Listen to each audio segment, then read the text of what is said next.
I left quietly after discovering my wife's affair. A year later, she found me, seeking forgiveness and a second chance, after hearing of my wife's adultery. I moved to the hills. I'm not sure why I'm writing this, but perhaps it will be helpful to someone now that the incident is over and I've moved on. After 3.5 years of marriage, I learned of my wife's affair in February 2018. I worked a contract job that occasionally required a lot of travel, but also permitted me to work from home when I returned. As a director of a technical sales company, my wife held a very lucrative position, although things had become a little strained due to her working longer and longer hours and me traveling for work. We still had what I would call a fairly excellent marriage. Background: 5 years ago, at a cookout hosted by a mutual acquaintance, I met my wife, who is now my ex. We immediately clicked after we started talking. To be honest, I felt that being with a woman who was so attractive and articulate was a huge advantage. My rough around the edges demeanor somehow appealed to her. After a few weeks of dating, we found ourselves smitten with one another. When we would meet at each other's apartments, the clothes simply flew off. After 18 months of dating, we eventually got married and moved into a large apartment while saving for a down payment on a home. Things began to change after the first 3 years of marriage. Even though I still had feelings for her, I noticed that she would argue over little matters. When I mentioned all the late hours and the increasingly regular work outings, she would grow irate. Since she had been moving up the corporate ladder, she would claim that it was a necessary component of paying the dues. At least that was her justification. She informed me that since I was also away for weeks at a time, I had no right to challenge her. In reality, I had only been taking vacations for 3 or 4 days every 5 weeks or so. So, I assured her that I could definitely manage cutting back on my travel time. There was never a conclusion to these highly circular arguments. Looking back, I realized that I was unaware that my wife was having an affair. Aside from our declining sexual life and her persistently late work hours, I would never have suspected anything. I simply assumed that she was exhausted from her job. But being rejected so often when I tried to start a sexual relationship had taken a toll on my ego. Although she had a work mobile phone and might have been using it, I didn't witness the covert texting that I had read about in other articles. She used our spare bedroom as a home office and spent a lot of time there. Around September 2017, Kathy began returning home from work and spending the evening at a work engagement instead. This increased from 1 night per week to over 3 nights each week. Although I'm not naturally envious, she would undoubtedly be observed by others, and I'm aware that she would need to repel some of the males at her workplace. Despite working with more male CEOs than female ones, she gave off the impression that she was primarily engaged in her job. The first time I suspected she was cheating was a month prior to D-Day. Before returning home, she had made a brief stop at the supermarket. I was asked to assist her with the grocery shopping. Something pink was glinting from just beneath the front passenger seat of her automobile as I was retrieving a few items from the rear seat. It was a bra that belonged to my wife. She preferred ones from a certain clothing store, so I knew it was hers.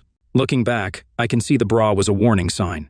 She always removes her bra first from under her clothes when she's feeling very lustful. I'm not sure why, but when I watched this, I felt sick to my stomach right away. I couldn't understand why her bra was beneath the seat. I didn't say anything more. My heart must have been pounding so hard that I nearly passed out because when I brought the bags back to the kitchen, Kathy asked me how I was feeling and said that I appeared to have seen a ghost. I simply ignored her remark. It took everything I had to conceal my emotions, but I did my best not to appear upset or deceived. I made the decision to try to find out whether or not she was seeing someone that night and the following day.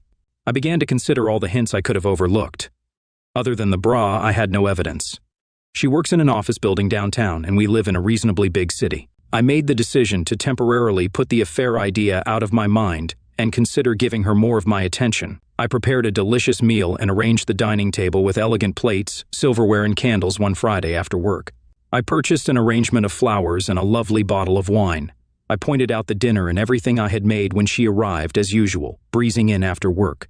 She apologized and said she was sorry, but she had to go to a neighborhood hangout to meet up with her coworkers. She mentioned that she needed to take a shower first, but that she could have a small snack with me before she left. I guess I went utterly silent because my insides flipped on me. I won't explain the type of anger I was experiencing at the time, but I had had enough. I took my work cell phone and threw it in her back seat while she was taking a shower. I'd been considering this as a means of using my own phone to find her.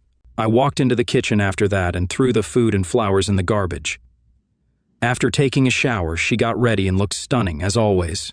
"All right, let's eat," she said. "Never mind, go out with your friends," I urged. She asked me if I was angry after giving me a weird look. "I'm sad that you never want to do anything with me," I said. She got upset and sarcastically remarked on my short fuse while telling me to stop acting like a kid.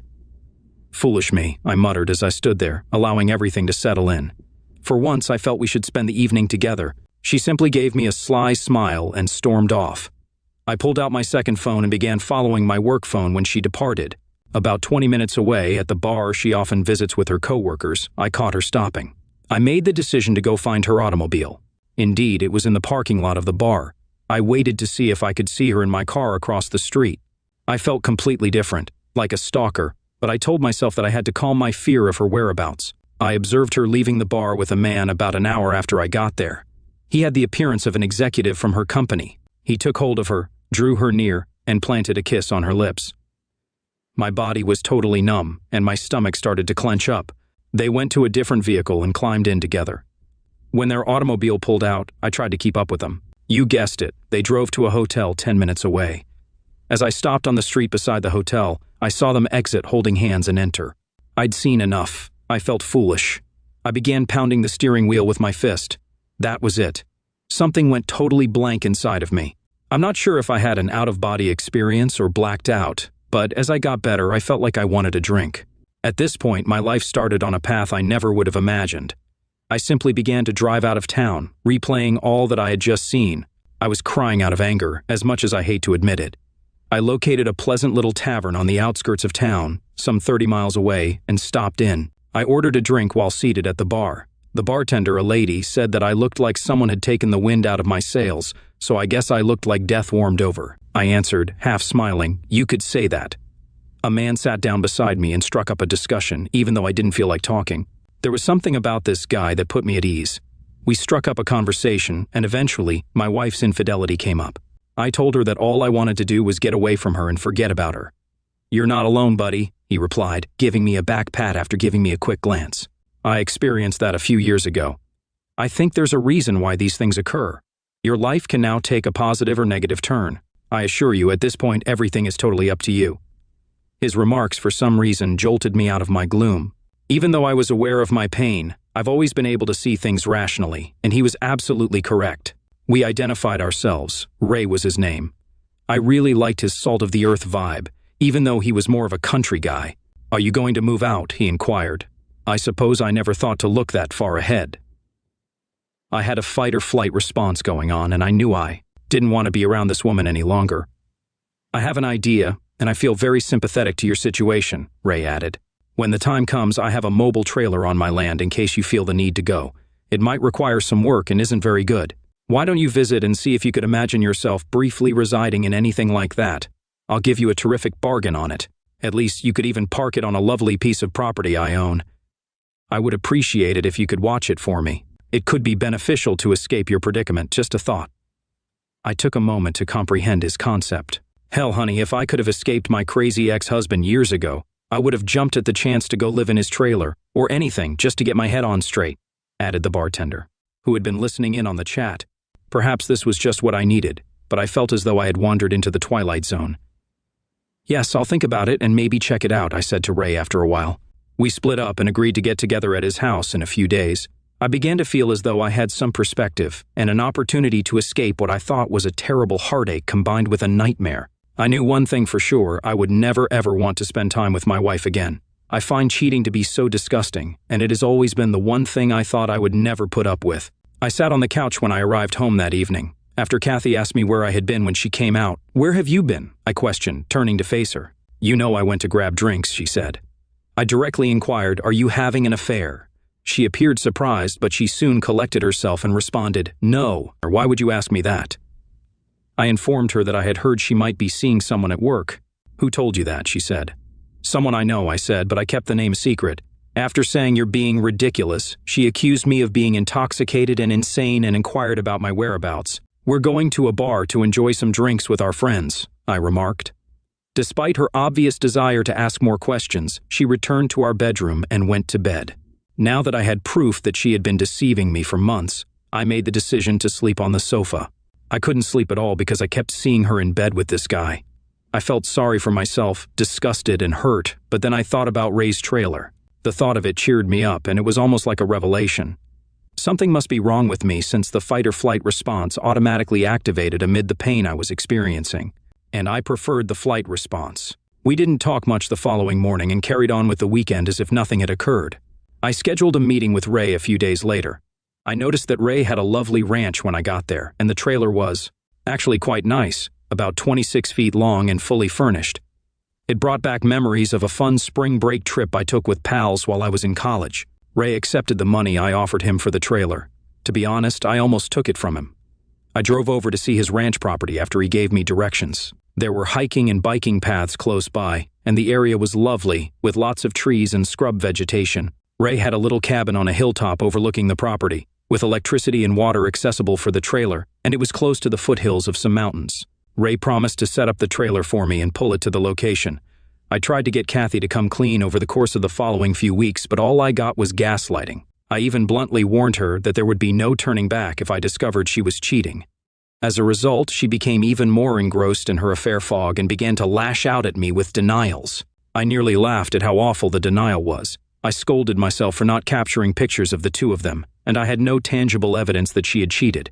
I decided that I wanted to leave this marriage after going through this emotional anguish. Instead of communicating my feelings to Kathy, I simply began planning. While she was at work, I started quietly removing my possessions from the apartment and transferring them to the trailer. At least I felt like I was doing something about it. I saw a difference in Kathy during this period. Although she had been behaving more politely toward me, I believed it was too little, too late. I felt I needed a break too, so she kept going on company outings. After work one night, I got ready too, just as she was leaving. After glancing at me, she inquired about my destination. All I said was, meeting up with some friends. You wouldn't enjoy all the shop talk, and you don't know them. I interrupted her as she began to ask more questions. She used to say precisely this to me whenever I asked if I might accompany her on office excursions. "All right, have a good time," she added, with a somewhat offended expression. "I definitely will," I replied. I began making new acquaintances while working on the trailer and hanging out with Ray at the bar. I felt better after spending time with Ray's wonderful family and friends. I also made the decision to cut back on my drinking because I didn't want to form any unhealthy habits. I knew better than to drown myself in sympathy, even though it would have been so simple. At this point, Kathy informed me that the next week she would be traveling for work. She stated the executive team and a few department heads were going when I inquired who was going. "I hope you have a great time with your boyfriend," I added, glancing at her. I immediately regretted saying that because it sparked a furious argument. Although, as Ray had informed me, it didn't really matter. I now regret not knowing more about her affair partner, AP.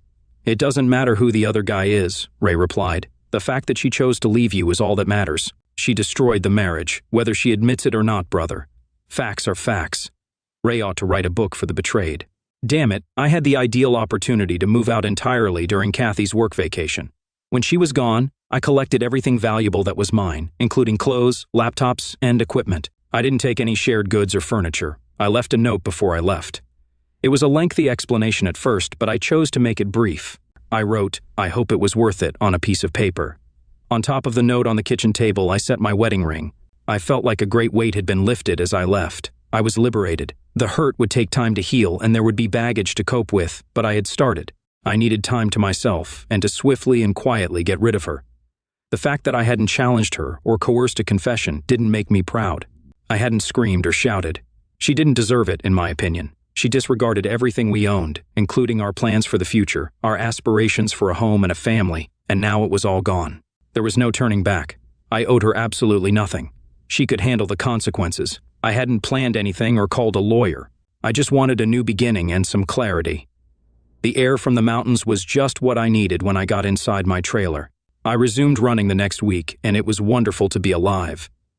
Kathy texted things like, "We just landed. We're having a team dinner," and so on while she was away. "Where are you?" was the question in a few mails. "Why haven't you gotten back to me?" I didn't answer. My phone exploded with calls and texts when she got home. She kept trying to get in touch with me, but I ignored her. Her mother also tried to phone me after the first day, but I didn't pick up. She didn't try to engage my father because we aren't close, and he is the only member of my family that I still have. Her messages grew more urgent after she was ignored for a week. "What is this?" was one of the texts she sent. "We must speak. I'm not sure what you believe you know, but nothing is happening. There isn't an affair going on. She finally texted me after a week of not answering, saying, "I'm sorry things got out of hand. It didn't matter that I was involved with someone at work. You were absent a lot while I was preoccupied with my work. I simply made an error. I intended to terminate it." An error? I'd been waiting for this confession all along, yet somehow it only made me detest her more. Why was she unable to be truthful? I didn't have any dreams about a future with this woman. Errors don't persist for 6, 8, or a year. Her pleas for me to return and work on the marriage eventually grew pitiful. I refused to respond to her, even after she stopped bothering me for a few weeks. I didn't want her to learn where I lived or to snoop around in my life. I didn't want my haven to be destroyed by this woman. She then began sending nasty texts like, "You're a coward. One day you refused to speak to me. You have no regard for us. Come home, please, so we can discuss. You're where? I am able to visit you, Paul. Please let's chat and make things right." Damn it. Although I don't recall all of the texts, they all appeared to be excuses with minimal genuine regret. In one ear I let them go, and in the other out. After a while, I switched my mobile number. Update June 2018. I received an email from Kathy informing me that she had hired a lawyer and was going to file for divorce. I just said, "Okay, that sounds good." This led to a barrage of emails requesting that I visit her and other things. She wrote that she would stop bothering me if I consented to an uncontested divorce. After realizing this wouldn't work after I consented, I was genuinely free a few months later. After I moved out of our apartment, I never had to see her again. She seemed to care more about that than I did, even though neither of us had any closure. I would occasionally think of her for a few months, and yes, the grief would suddenly come to me, like when I heard a song we used to enjoy. After a while, though, I simply stopped thinking about her.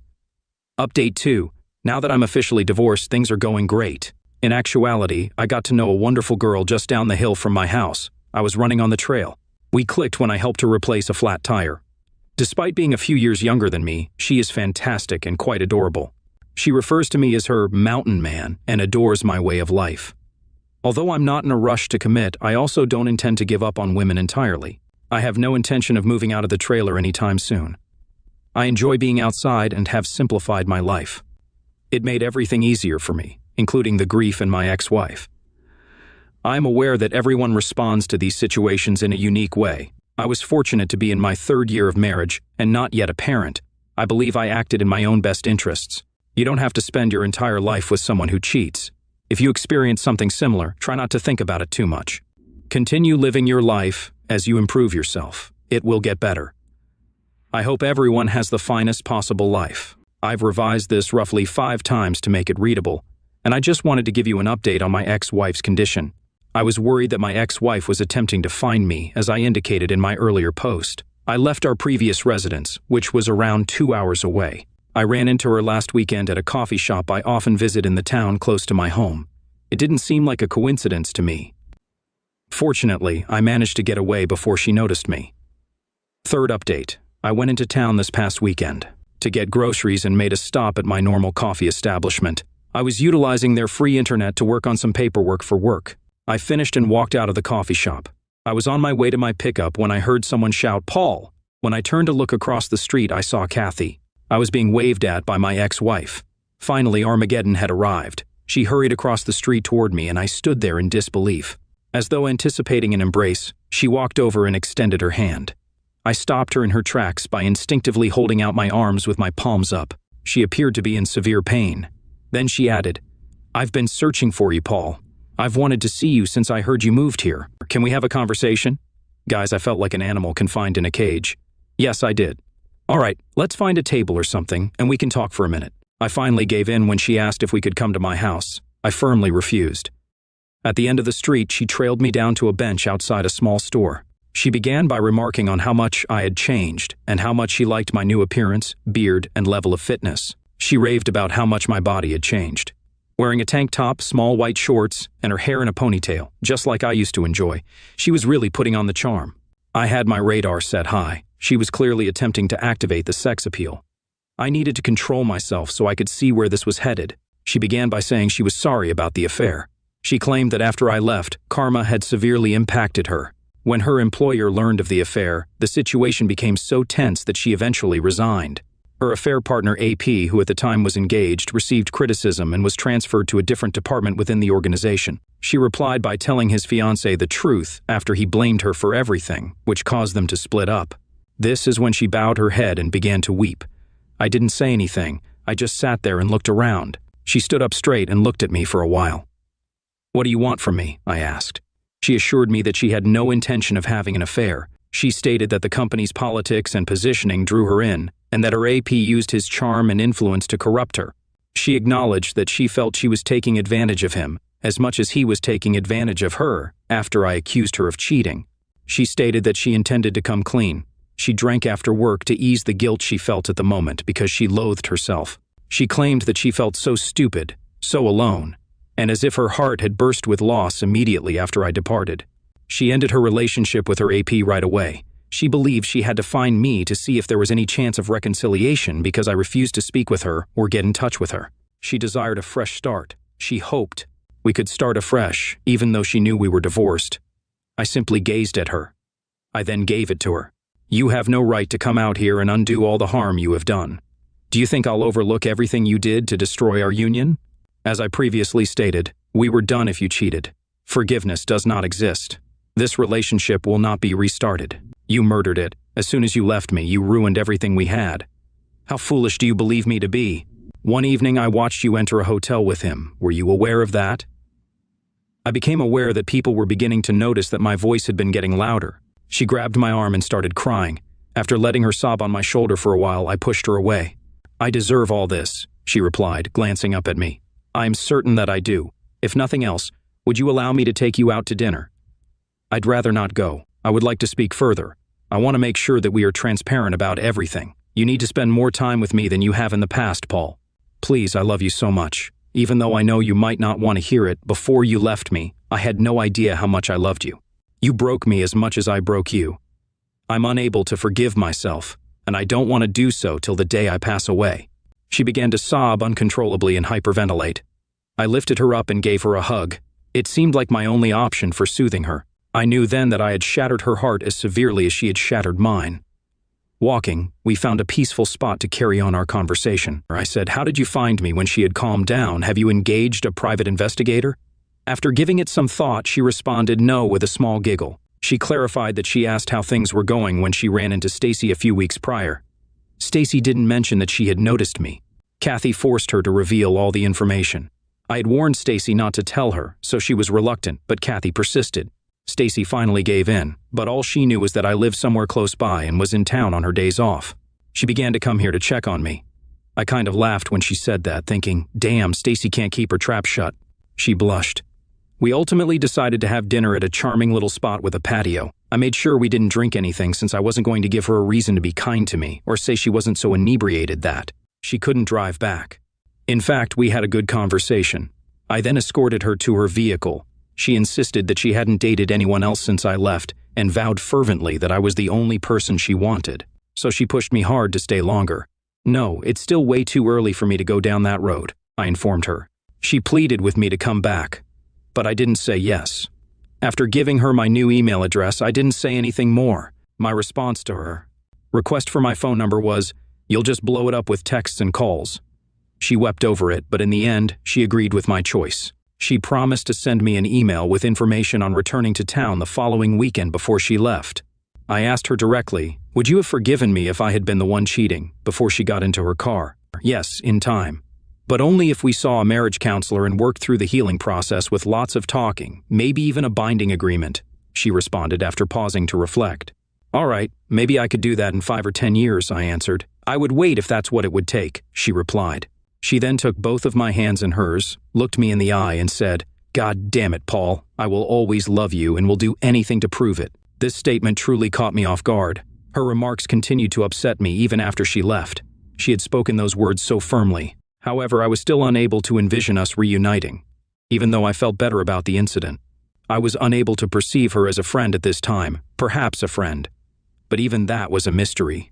I returned home, enjoyed a long run, had some beer, and thought about how far I had come. Could someone please assure me that she wouldn't destroy the tranquility I had created for myself? I had no idea.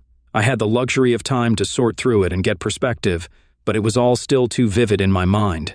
Last update, most likely, this will be my final update. When I first uploaded my story to Reddit, the moderators kept taking it down. In summary, I ghosted my ex-wife for more than a year before she discovered me. She wanted to make amends and start over with us. You will be deeply disappointed if you thought I would be the typical beta, blue pill fool and forgive her. She expressed her love and regret for the affair in a lengthy email she sent me last week. She offered to come out and stay with me for the weekend once more. My answer, I silenced her. I informed her that I had no plans to make amends with her. I'm totally happy living alone, taking advantage of my secluded position, and keeping things simple. At 32, I'm not in a rush to make changes. I have my own self-determination plan and have enjoyed the company of a few women and friends. I made it clear in my email response that I had no intention of reconciling and declined to provide her with my phone number. I no longer know or trust you because you made your bed. I hope the best for you, and perhaps we might become friends in the future, but not right now. She was annoyed by my evasiveness and responded in a telling way. She acknowledged that she had taken a job offer from a different state. Her true goal had been for me to accompany her, believing that my remote work would make the move simple. She wished we could start over somewhere new. She wanted to visit me in person to attempt to persuade me because she was running out of time before moving. Luckily for me, her time was up because I had a week of business travel scheduled. I'm grateful I will no longer have her in my life.